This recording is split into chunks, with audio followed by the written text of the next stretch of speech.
va poursuivre ces tutos sur Chamilo à partir de l'environnement de l'Académie d'Aix-Marseille qui s'appelle Atrium, qui doit être sûrement dans votre académie, ou alors sinon vous avez également souvent une autre application que nous avons également en Académie d'Aix-Marseille qui s'appelle Moodle. Allez, on va ici voir comment on peut faire pour récupérer le travail d'étudiants, d'apprenants, d'élèves, tous ceux qui ont des choses à nous rendre. Alors on va aller dans les cours, donc on va activer et récupérer le cours, voilà, qui s'appelait cours d'essai. Voilà, et je rappelle que la fonction œil permet de montrer les modules actifs aux apprenants ou aux étudiants, et l'œil fermé ici, eh bien, on ne le voit pas. Alors on va utiliser ici la fonction travaux, donc je répète la fonction de base et la problématique, comment faire pour que des étudiants nous rendent un travail. Alors il y en a déjà un, j'avais demandé de rendre un travail, on va en faire un deuxième. On clique ici sur le petit icône. Alors on va mettre rendre en majuscule le travail. On va mettre entre parenthèses le point doc. Voilà. Donc ils doivent me rendre un document, un point doc. Donc on a ici tout un tas d'éléments pour la description. On peut mettre un lien, on peut se filmer, etc., etc. Mettre une version flash. Mais ce qui est plus intéressant, vous allez voir, c'est tous les paramètres restrictifs qu'il y a sur cette zone de dépôt. Alors paramètres avancés, bon, qualification numérique, peu importe, dans le cahier de notes, c'est-à-dire qu'automatiquement la note qui sera mise pour ce travail sera intégrée dans le cahier de notes. On va activer quand même une date de fin ou une date d'expiration. Une date d'expiration, c'est pour la zone, alors la date de fin, c'est une date de fin pour rendre le travail.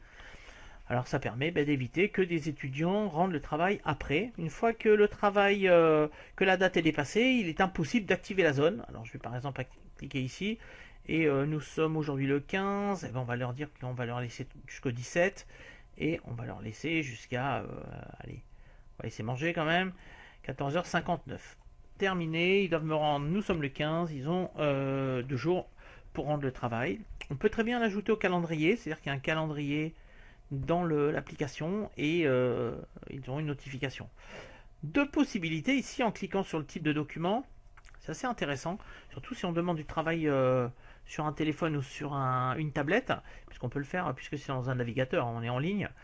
On peut faire simplement du texte, c'est-à-dire l'étudiant devra juste saisir à l'intérieur de Chamilo, il n'y a pas besoin de logiciel en dehors. Moi, ce que je veux quand même, c'est un point doc, donc avec une mise en page et tout, donc qui a été fait par exemple dans le logiciel de Microsoft Word.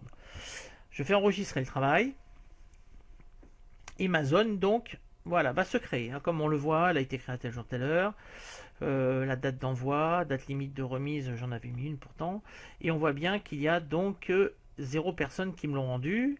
Ce qu'on pourra faire tout à l'heure, si tous les étudiants me le rendent, on clique dans ce petit cube qui nous permet en une seule manipulation de télécharger l'ensemble des travaux d'élèves. Alors maintenant ce qu'on va faire, on va prendre la peau d'un apprenant, on va cliquer sur passer en vue apprenant.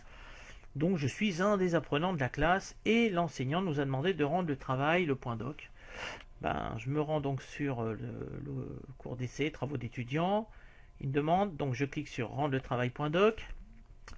Et là, je vais lui envoyer mon travail. Il me demande, donc je vais le faire. Envoyer mon travail. Et toujours pareil, puisque je l'ai fait, hop, je dépose, avec la fonction toujours drag and drop, je dépose mon fichier, toujours assez simplement. Voilà, le travail est fait. On peut très bien le faire avec la fonction importer. Je suis dans les temps, pas de souci, le serveur reste ouvert, hein, aucun problème. Et le fichier envoyé ici. Maintenant, je vais passer en mode prof. Je vais voir s'il y a des étudiants qui m'ont rendu le travail. Travaux d'étudiants. Ah, visiblement, regardez, il y a un petit 1 ici. Et un étudiant sur 9 m'a rendu le travail. Alors, on va aller voir qui c'est. Et on va aller voir surtout qui ne l'a pas encore fait.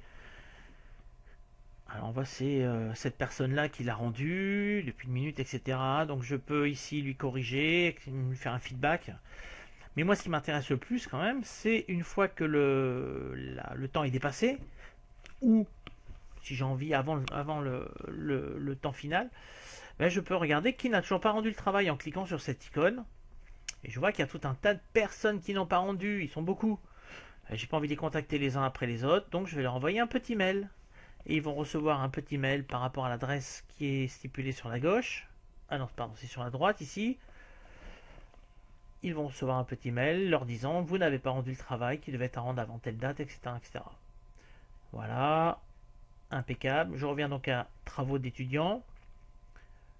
Ah, voilà, j'ai donc ici une personne qui l'a rendu. Et je peux donc ici soit envoyer la correction du travail à tout le monde, cas numéro 1, soit je peux enregistrer le travail de tout le monde en une seule fois dans un seul point zip. Voilà, c'est super efficace et ça permet quand même d'éviter les conflits quand on doit récupérer des travaux, puisqu'ici ça doit être fait en temps et en heure. Voilà.